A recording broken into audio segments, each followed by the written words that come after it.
Welcome to our second of 3 worship services today. How's everybody this morning? Come on, it's summer, right? The warm weather's here, and it is just, it's a good time to be alive, I think, and for lots of reasons. One of the reasons is that summer, what I've heard from so many of our people is that you guys, some of our people at our church literally are like, hey, Ben, I'll see you in August. Like, that's awesome. As long as you keep giving, that's great. I mean, you can do whatever you want to. Just kidding. You're like, oh, is he serious? I'm joking, sort of. And so people are like, even my family, they left yesterday. They'll be back in about 3.5 weeks. I'm like, all right, see you guys. So it's crazy. Summer's one of those times that it's a little bizarre. So I want to encourage you on the front end of the service and in the back end, make sure you keep up with what's going on. We've got the podcast weekly groups. Even if you're like this morning, hey, you know what? I couldn't be there for even half of the groups. Join a group. It's not a progressive thing where you have to be there from 1 week to the second week, on and on and on. Be there when you can. The last thing we want is for you to, just because you're going to be gone or whatever, don't check out completely. When you're here, be present, be with us. Let's move forward together so that when the fall comes and our whole congregation comes back, we're all ready to go. And then those of us who stuck it out through the summer can make the rest of them feel guilty, all right? That's what we're going for this morning. Hey, one of the things that we believe here at Epic is that God has this great story He's writing throughout history. And the unique part for you in this room is that He has a part for you to play. You're going to hear this a lot. In fact, in 2 weeks, we're going to do our annual Purpose series, looking at the character of Nehemiah starting on the 17th and really going, hey, what is the thing that God's put on your heart? Why are you alive? How can we help fuel that in you? And then how do we move forward and pursue the very things that God has put deep within our hearts? What are the dreams God's stirring in you? What are the big pursuits that you think God's going, hey, do this with your life? We want to be a church that unleashes that in you, that roots you on, that accomplishes God's purpose for your life with you. And so that starts in 2 weeks. But this morning, with that same idea in mind, okay, God has created us. He's got a part for us to play in His story. Here's the question I want us to answer this morning. Okay, so God made us. Is He going to be actively involved in us living out the story He has for us? Or is He the kind of director God that just hands us a script and says, hey, here's what you need to know. Here's what you need to do. Go do it. What is our God like in this regard? Is He the kind of God who gives us the playbook and says, hey, go for it, make it happen, pursue this kind of life? Or does He give us that and go, hey, by the way, I'm going to be involved in this? Because if God just creates us, and if He just says, go for this and go for that and do this and don't do that and stay away from this and go for that thing, if that's all He does, then that's not bad, because we at least have some direction and we at least know the angle at which we're to be pursuing, and we at least have something to go after. So, but if He does that, then we're going to get the plan from Him and we're going to take off, because we're hard workers here, right? I know all of you are in the office tomorrow before 8, right? Right? It's really blown my mind being in this culture in the Bay Area. I thought I'd come here like, oh, it's always busy and it's moving, and I'm sure to catch up with the East Coast, people are getting to work at 6:30 in the morning, and then I talk to executives that are in our church, like top level, like, yes, of the company executives. They're like, yeah, I get there about 9. I'm like, that's awesome. You couldn't work for my staff, but that's awesome. Go for it. No, we get here about 9 as well. But we're hard workers, and so if we just get the plan from God, then we take it and we're like, oh, we can make this happen.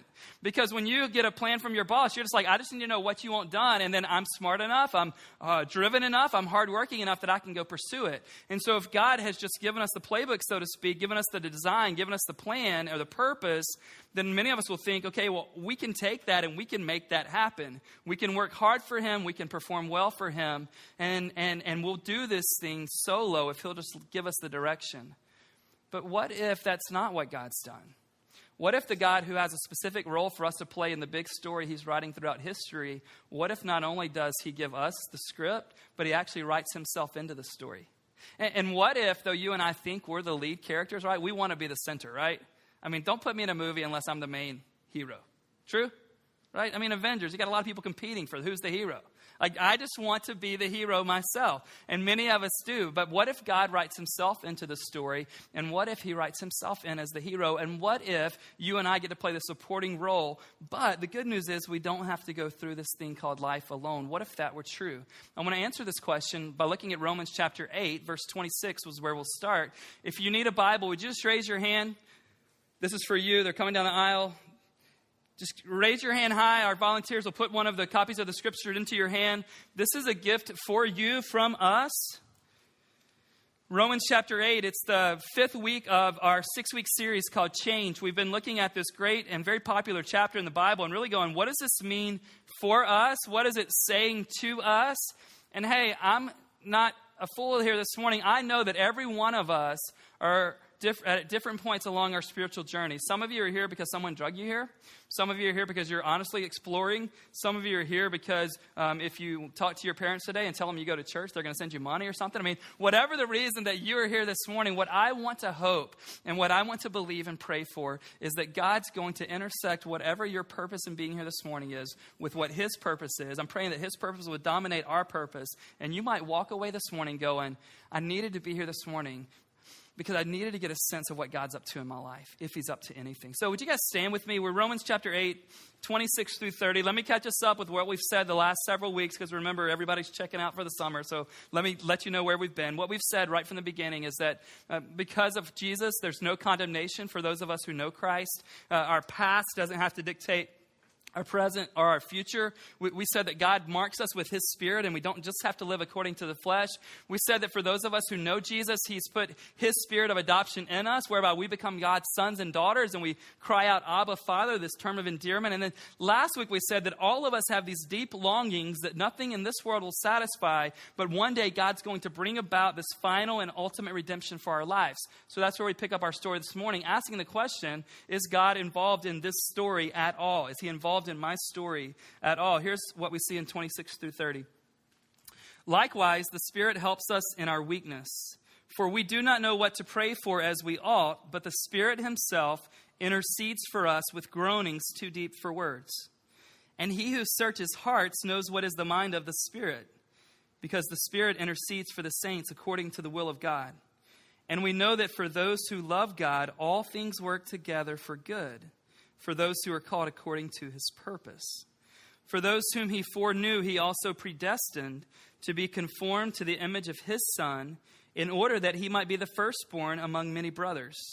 And those whom He predestined, He also called. And those whom He called, He also justified. And those whom He justified, He also glorified. You may be seated as you and I answer the question, okay, I know God created us in His image. I know that He's got a story He's creating throughout history. I know that He's got a part for me to play. But is He active in this? Is He doing anything with it? Is He pursuing something?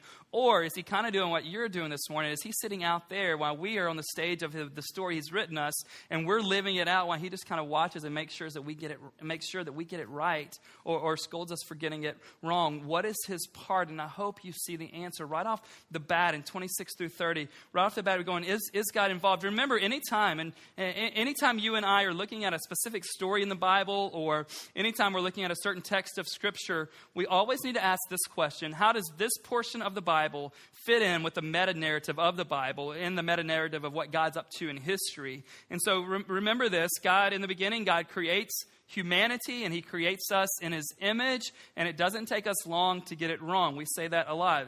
That didn't take Adam and Eve long, and though we want to be confident we would do better, we probably wouldn't. And so we mess up what God's intention, what His standard is, what His plan is. But the beautiful part, even in our messing up, God isn't giving up. And so what God does is He initiates the plan to send Jesus to earth. The plan is that Jesus would come to earth. He does come to earth. He lives a perfect life. He gets a death sentence that you and I deserve because of our sin. And yet He's buried. And because of the power of God overcoming sin and physical death, the resurrection takes place. Jesus is raised from the dead. And then it says in the Scriptures that Jesus is sitting at the right hand of the Father. But when He leaves the earth to go sit at the right hand of God the Father, He sends His Holy Spirit, who does quite a few things for us. One thing is His Spirit guides us. His Spirit comforts us. His Spirit exposes sin in our lives. And His Spirit leads us into truth. And then right off the bat, you're getting this beautiful picture in verse 26 of what else God's Spirit does. I don't know if any of you this morning are feeling like you're trying to live out the story God has for you, and it's just not working. Or maybe you feel like you're trying to live out that story, and because of you not knowing many people here or not trusting many people here in the Bay Area, here in the city, you may even be feeling lonely in that pursuit. And I just want to say, hey, find courage and encouragement right off the bat from verse 26. What does it say the Spirit's doing for every one of us who belong to God? He's helping us in our weakness. Now, some of you may hear that and go, well, Ben, I know there's a lot of people that probably have some weaknesses in here, but that's not me. Yes, it is. And we can expose those if you'd like to come on the stage. We'll just ask you some questions and we'll go from there. The Spirit of God helps us in our weakness. And what does he do? And it says we don't even know what to pray for. We don't even know what to pray for. Now, Paul can't mean here that we have no idea what we are to pray for, right? Does the Bible tell us a lot about what to pray for? I'm going to give you guys a clue if you'll just watch, all right? Does the Bible speak to us about what we should pray for a little bit? It says to pray for one another. It says to pray for God's movement in the world. It says to pray for our enemies. I know that's my favorite thing to do when I get up in the morning.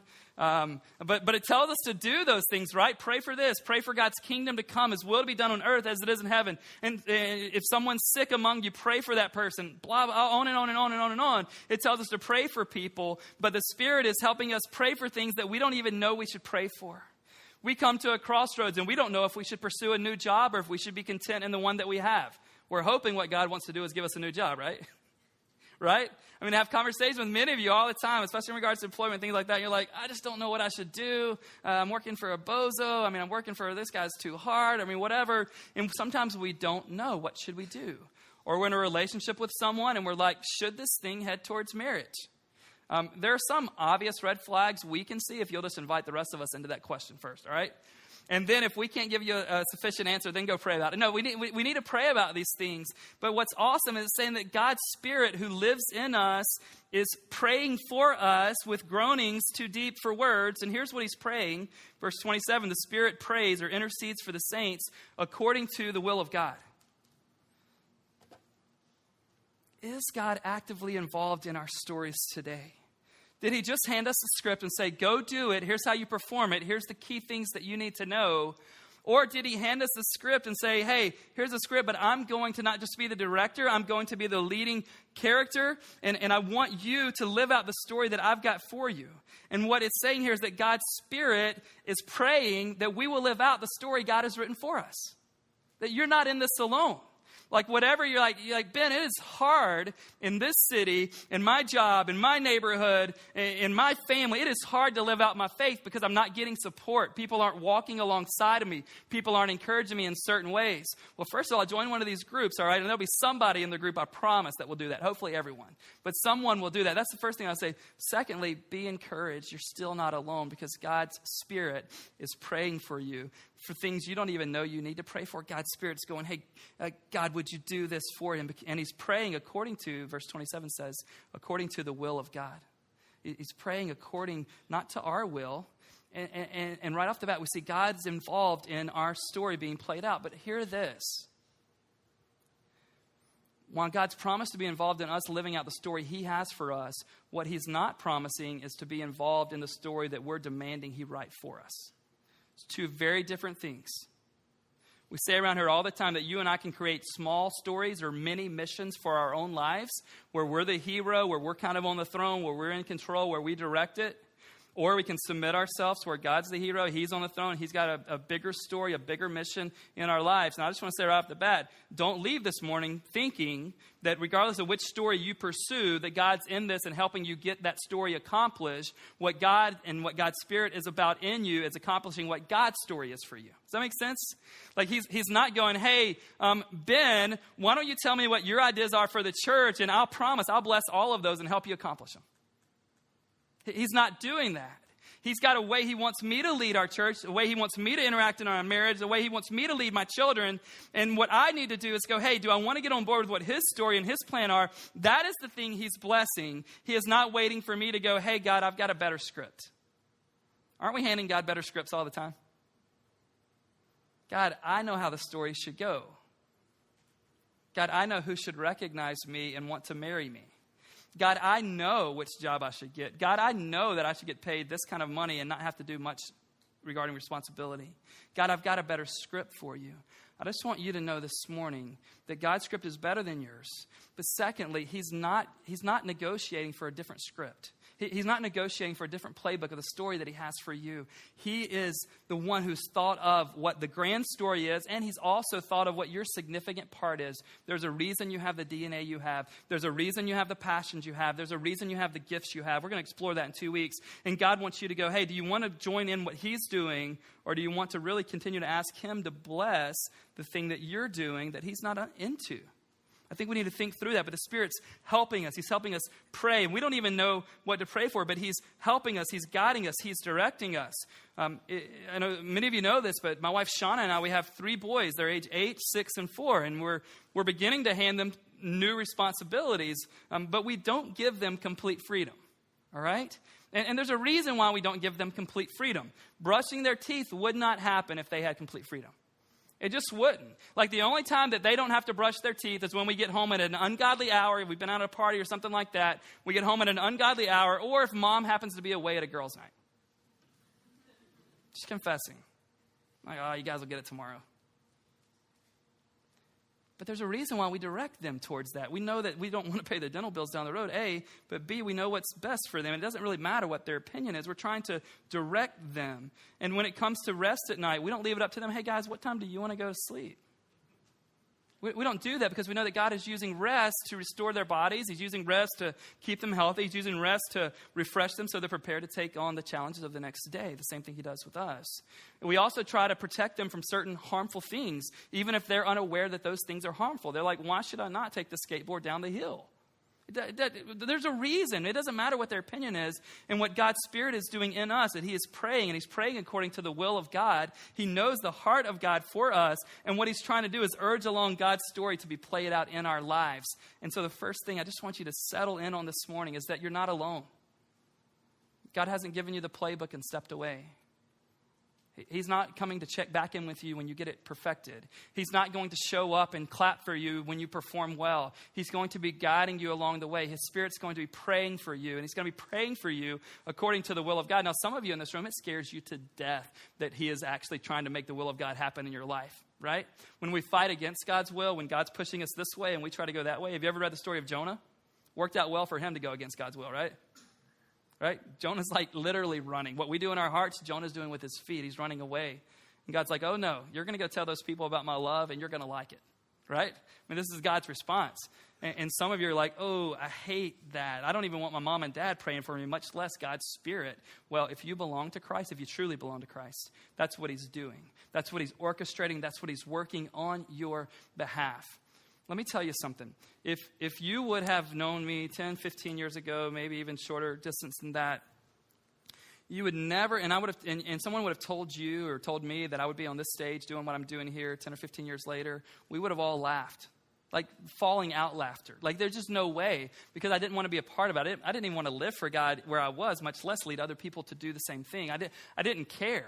But here's what I want to say. Not only does God work in our lives when you and I place our faith in him, so as Christians he works in our life, I believe God orchestrates certain things and he pursues us in certain ways before we even place our faith in him to get us to that place. Like, it's incredible. And then I just wondered, what would it be like if you and I could watch a highlight reel of all the things that we've been spared from because God's Spirit was praying on our behalf? Like, you know what you have from God. I hope you know the blessings and you're grateful for those. But I can only imagine how grateful you and I would be if we knew the things that God has spared us from. And in case you're like, oh, I don't know if he spared me from anything, probably we shouldn't be alive if he didn't spare us, right? I'm not the only one that was stupid as a teenager, right? Come on, I don't need to be in this alone. I'm going to have you raise your hands in a second and tell your story from the microphone if you don't stop looking at me like that. God has spared us from things. He's given us things, but he's spared us from things. And and along the way, when I shared the story with you guys, but when I was a sophomore in high school, literally trying to run away from what God wanted me to do and what he wanted me to be about, my mother told me one night, said, hey, Ben, I just want you to know that me and some ladies at the church were praying for you. And I really believe that God used the prayers of my mom to redirect my life and have so much to do with why I'm here. Literally believe that. Why I have the wife I have, why I have the kids I have, I believe that. But what's encouraging is I was wrestling through this text this week to look back and go, oh, my mom wasn't the only one praying for me. God's Spirit. God's Spirit knew what God wanted me to be doing in 2012. So he began to construct things in my life a certain way. He began to redirect things. He began to put up barriers that I tried to run through, and he wouldn't let me run through them. I believe that could have a lot to do with why you're here this morning. You're like, no, man, my mom told me if I went to church, she'd send me $20. That's why I'm here. Or, no, my friend drugged me. Or, oh, I saw the ad on the Muni. Or whatever the reason is we might think. I just wonder if perhaps the reason you and I are sitting in the room this morning is because this is what partly of what God is doing to make us into the people, the men and women He wants us to be. And then you get to verse 28. And this is really one of those coffee cup verses, like maybe you memorized this or you've heard it. Let's read it, and then I want to talk to you about how we need to be careful with certain verses. He says, and we know that for those who love God, all things work together for good, for those who are called according to His purpose. That's an exciting verse, right? You see it on coffee cups. People memorize this verse. Let me just encourage you, whenever you find a verse that you really like and you're like, this is my verse, just read the verses before it and after it, all right? Like, if you're that person that I was, like you love Jeremiah 29:11, it's like, for I know the plans I have for you, declares the Lord, plans to give you a hope and a future. That is great, but if you keep reading, you'll find out the plan God had for His people was that He was going to send them into captivity for 70 years. So be careful what you pray for. But when you get a verse in the Scripture, you're like, I love this one. Read what's before it, read what's after it. So what he says here is, God works together, all things for the good. And we're like, well, good according to who? Does this mean that God allows us to say, hey, here are the 100 things that would be good for me, and then God's just going to get on board with it? Like, oh, God, here are all the things that are good. If she would marry me, if He would give me the promotion, if I could get, timeshare in Maui. I mean, all these things, God, that are on the good list, would you see those things as good too? What does God see as good? It can't be that we just go, hey, God, here's what's good, and He gives it to us. But that's what we think a lot of times. It says we know that for those who love God, let's talk about that one first. There are some conditions in this verse, are there not? For those who love God. And remember, I don't think you and I can ever adequately and appropriately love God if we don't understand His love for us. On Father's Day when I was a kid, the only way I got my dad anything is if he gave me the money for it. The only way you and I will ever return love to God is if we receive the love that God has given to us.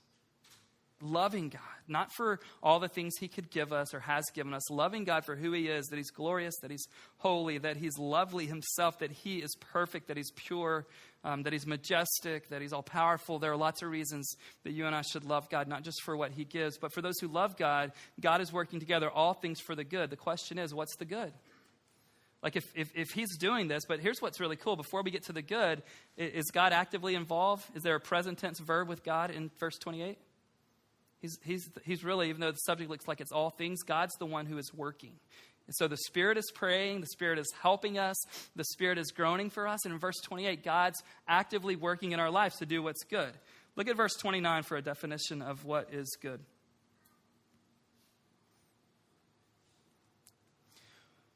One of the things, before we get there, one of the things I love about our church is how diverse we are. So you can look around and get a sense of that. But I also, seriously, just look around in case you want to just, you have ADD and you need to just zone out for a minute. Very diverse group in the way that we look. But as a chance to be the pastor here, I get to hear so many stories, and it's amazing. There'll be men and women that come up to the same crossroads, and God speaks very uniquely to one of them and says, hey, go this way. And the other one, He's like, go that way. And I'm like, how can that be? But the beauty is that God has unique things for us to do. And so when we come together collectively, we're basically one big mosaic of very different people. Many of us are polar opposite from each other, right? Many of us are like, man, I can go to church with that guy. I just couldn't live with them, right? Or I couldn't work with her or whatever the case may be. We're very diverse, and I love that. I love that our church is made up of people who were born in over 30 different countries. I love that we're reaching babies all the way through 70 and 80-year-olds. I love that our church is doing that. I love how diverse it is. And part of the reality as we move forward is that God's going to do some unique expressions of His will for your life. And it might not be what He has for me, right? Some of you may feel like, hey, I feel like we need to homeschool our kids, or I feel like we need to put them in private school, or I feel like I need to put them in public school. That's going to be unique for all of us. Some of us are going to go, hey, I feel like God wants me to keep climbing the ladder to have influence. Other people are going to be in that same situation and go, hey, I think I need to go teach school at this inner city school and walk away from the prestigious position. We're going to be all over the map, but there are going to be some things that God has for all of us, and verse 29 is a classic example of this. So regardless of what you think is good, regardless of what I think is good, here's what God thinks is good. that you and I, verse 29, be conformed to the image of Jesus. So when you're like, I can't believe this circumstance is going on in my life. I can't believe I have to stay at the job. I can't believe my marriage is bad. Or when you're like, my marriage is awesome. I love my job. I love the life and this stage of life that God's given me. No matter where you are on that spectrum, what you and I need to know is that if it looks good to us or bad, what looks good to God and the thing that he's after is you and I looking like Jesus. That's his mission. That's what he's pursuing. And so you're like, oh, but Ben, I like it when he makes me look like Jesus by all the celebration times in my life. Me too, right? I like it when he helps me look like Jesus when there isn't any conflict, because we love conflict, right? Only those of you that are messed up love conflict, I'm assuming.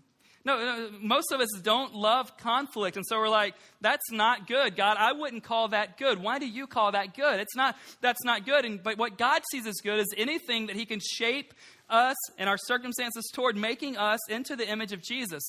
This is what he is after. So when you're like, Ben, I'm cool being a Christian, well, you need to know that what being a Christian is all about is God actively involved in your story to make you look like Jesus.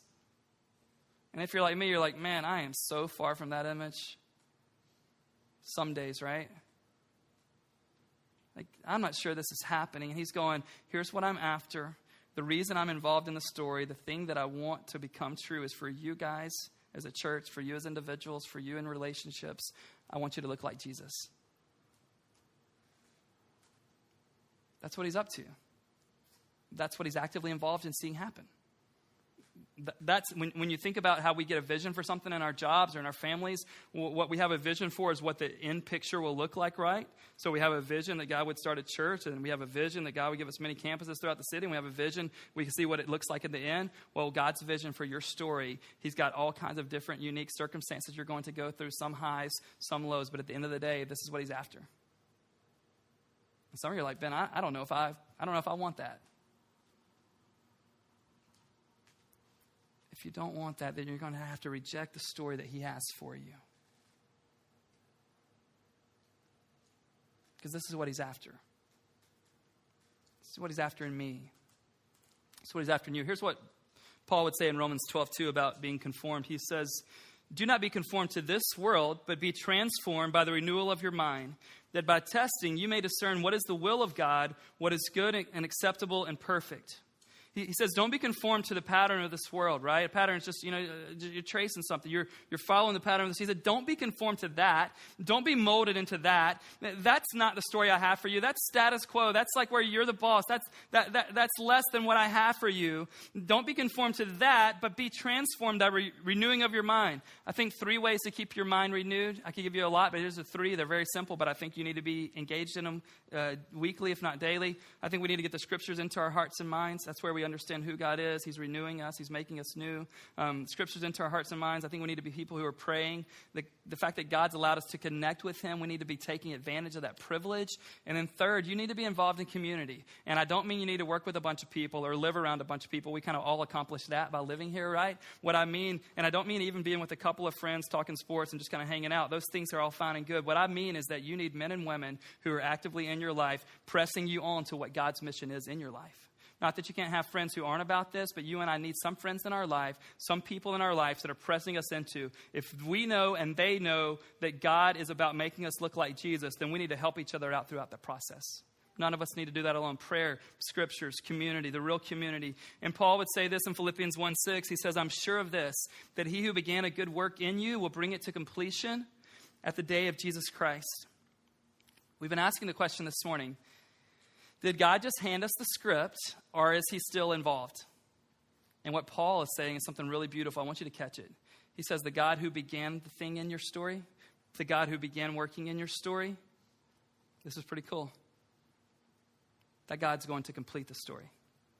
If he began the story, he's going to complete the story, and you and I can imply and infer that he's going to be along us all throughout the story, the highs, the lows, when it seems like he's far, when it seems like he's close, when we're winning or when we're failing. God is going to be producing in us what he wants to complete and promises to complete in the end. He's involved. He's super involved. That scares some of us to death because we're doing things, some of us in our lives, where we don't want God's involvement.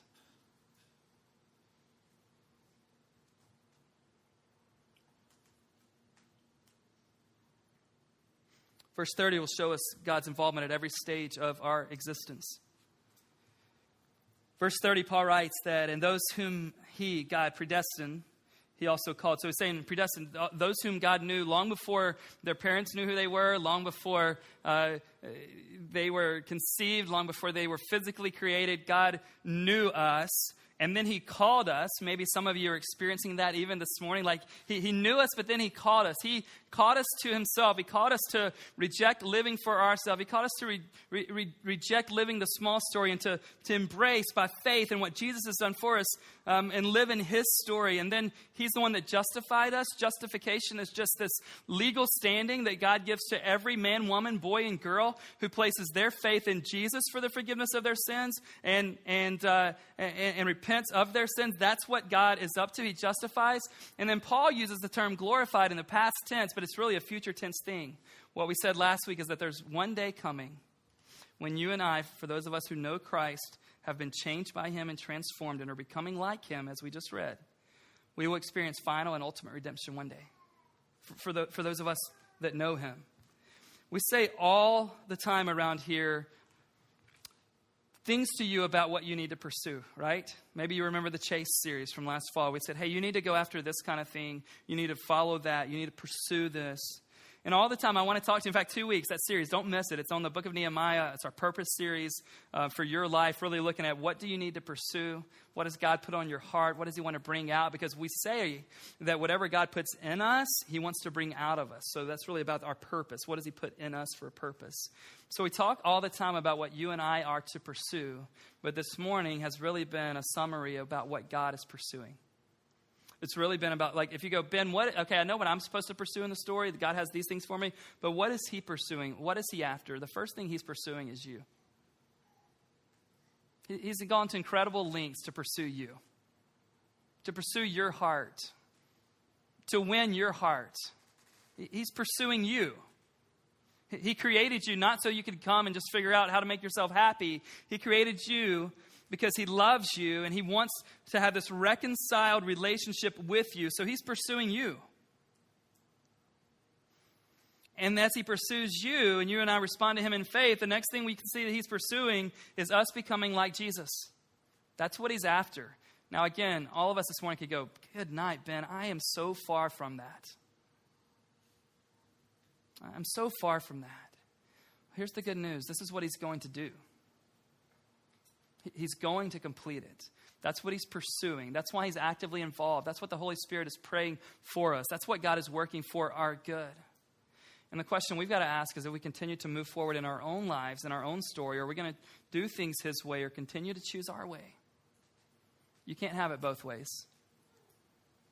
Our weeks look like that, right? We'll do the Sunday thing. We'll do the church thing. But we don't want it to really impact and influence our relationships, our vocation, what we do with our free time, what we do with our money, what we do with our volunteer time, whatever. God's not about a Sunday story. In fact, his story that he has for us gets lived out mostly outside of this room, right? Even for me. He's not most concerned with my message this morning. He's most concerned if I'm a faithful husband. He's most concerned with how I lead my employees. He's most concerned with how I lead as a father. He's most concerned with how I interact with people who are far from him and close to him. Those are the things that he's most concerned with. So I want you to come here. I want this to be a place where you and I discover some things together, but then where we collectively, through our small groups and through our church collectively, we go out and we go, what does it look like to live out God's story? As we discover that, I hope that you'll be encouraged and confident in seeing that the God who started your story is committed to completing that story as well. If you're not a Christian, I would encourage you to step across the line of faith this morning. Some of you have been playing the game. Some of you have been debating it. Some of you have been going, I just don't know. What does it mean? I kind of like my own story. I just want you to know that the God who created you, who knows more than you and I do, is wiser than us, he's more powerful than us. He's invited you to set that status quo story aside, that mini mission aside, and to live for something that actually is going to matter 100 years and 1,000 years from now. But you have to decide. And if you're a Christian, my hope for you this morning is that you would leave very confidently. Your head held high, not because you're going to go take on the world, but because the God who created you and gave you a unique story is going to complete the mission. Isn't that confident building? That's a confidence builder for me, because there are days where I'm just like, am I any different than I was a year ago? He's promised that the one who started it will keep pursuing it, and one day he will complete it. That day's coming for those of us that belong to him. If that's not true of you this morning, I pray it will be. If you have any questions for us, feel free to email us, call us, talk to us after the service. Would you guys pray with me?